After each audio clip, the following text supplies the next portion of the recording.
So why isn't your meditation working?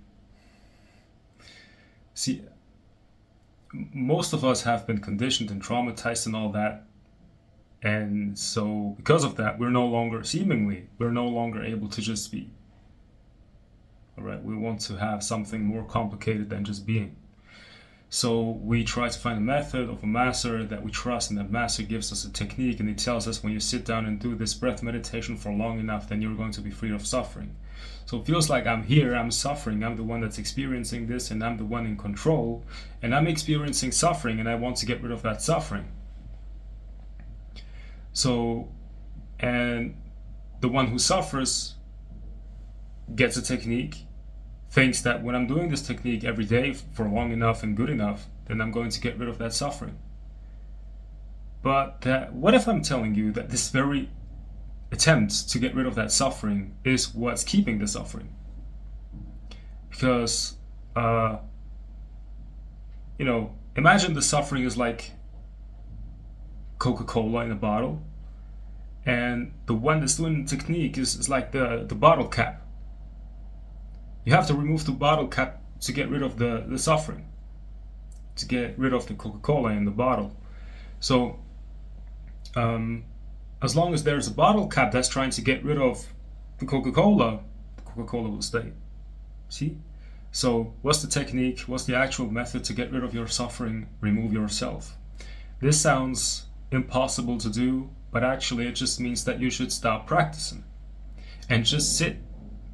Don't try to control your mind, don't try to control your feelings, don't try to do a method, just sit. But don't just sit for 5 minutes, sit for a little bit longer. You don't have to set an alarm clock. Just sit for a little bit longer, then it feels comfortable. When it becomes uncomfortable, stay there. You cannot aim for a peaceful state. When you're suffering, when you're feeling dissatisfied or whatever, so it's just not pleasing as life is right now. It's actually not because of life. Of course, life is contributing to how you feel right now, of course. But the reason why you perceive life as it is right now is not because of life, it's because of your nervous system, it's because of your state of being. And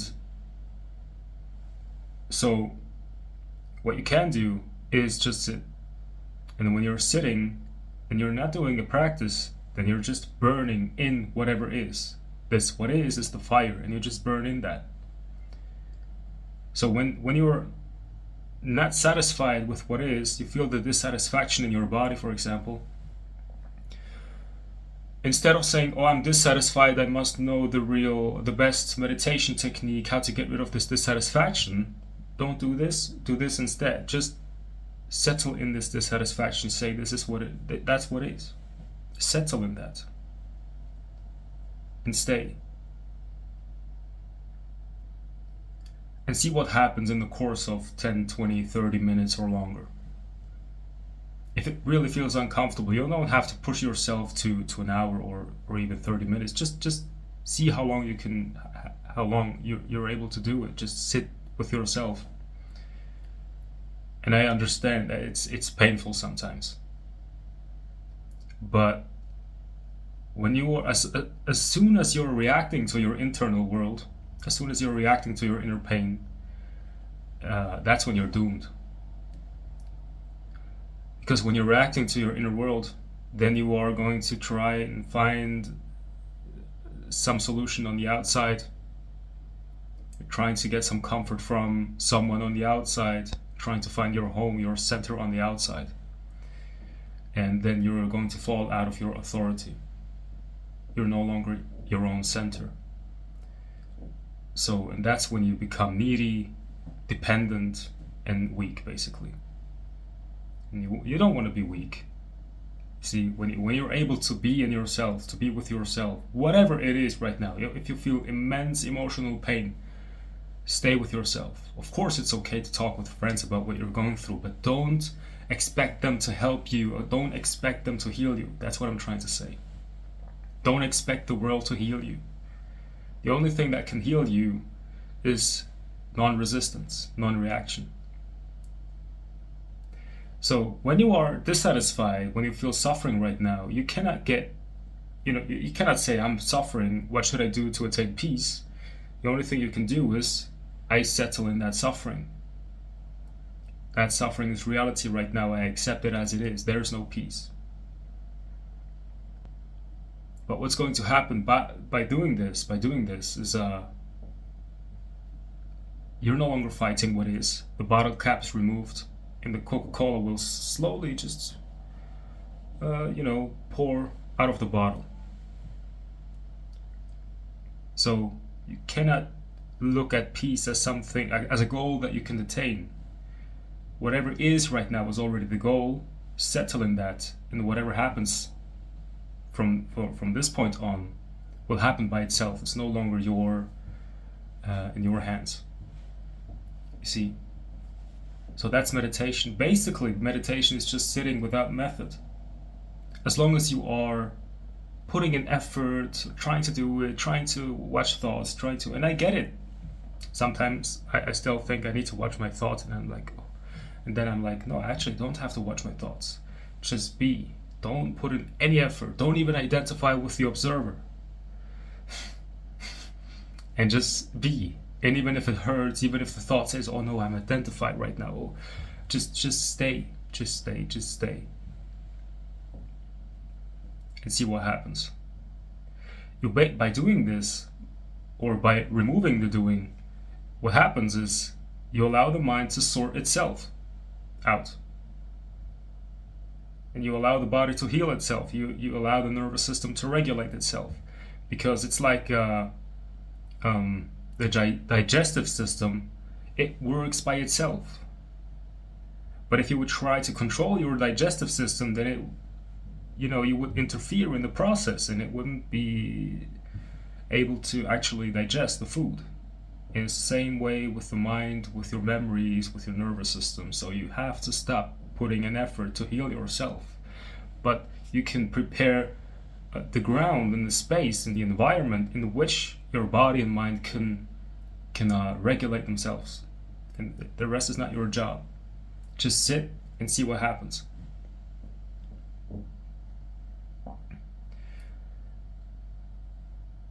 And as I've said before, what you're going to learn from this is that you are going to feel a sense of being enough. It is enough.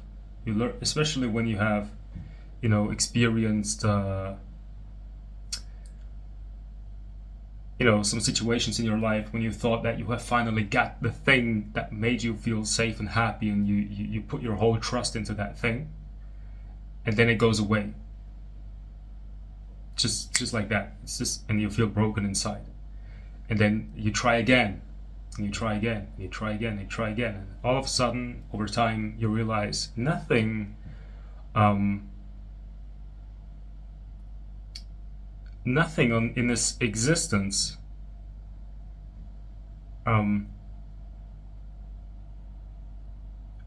what's the right word? Owes me anything. It's nobody's job to hold me. It's nobody's job to make me feel secure. And even those who try to make you feel secure, they will fail at some point in doing so, because they're imperfect. They cannot help it. Nobody's perfect, so nobody can make anybody feel secure. That's why there's no such thing as a perfect parent.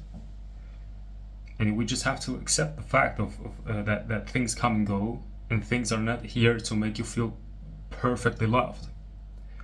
And that's a good thing, because when you realize that, it's easier to let go. So you're no longer dependent, needy, greedy, please stay, please come. And you simply say, you know what, I realize I cannot control you, because you cannot even control yourself. I cannot control this circumstance. I cannot control this situation, because it is just nobody can control it. That's just a fact. At least not fully. Nobody can fully control anything.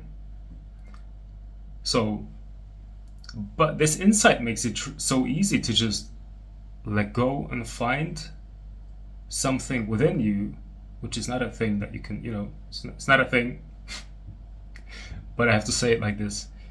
It becomes easier like this to find something within you where you can find real security. We could say it's not of this world.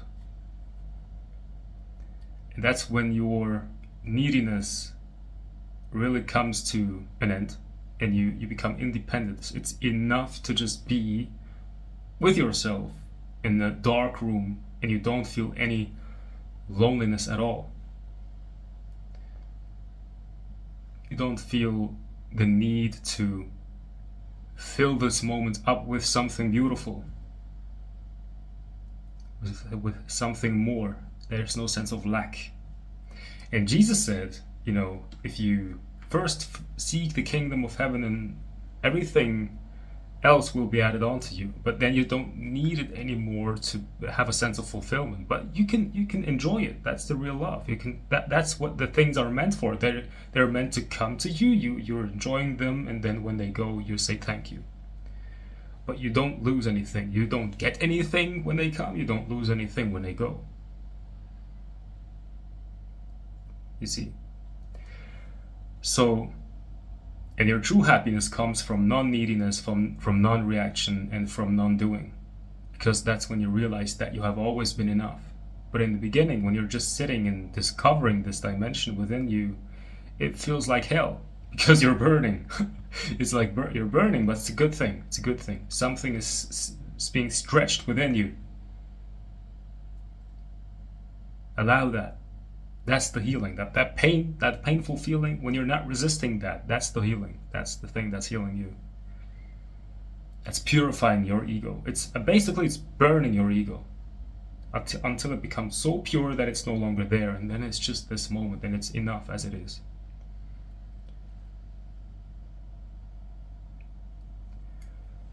So,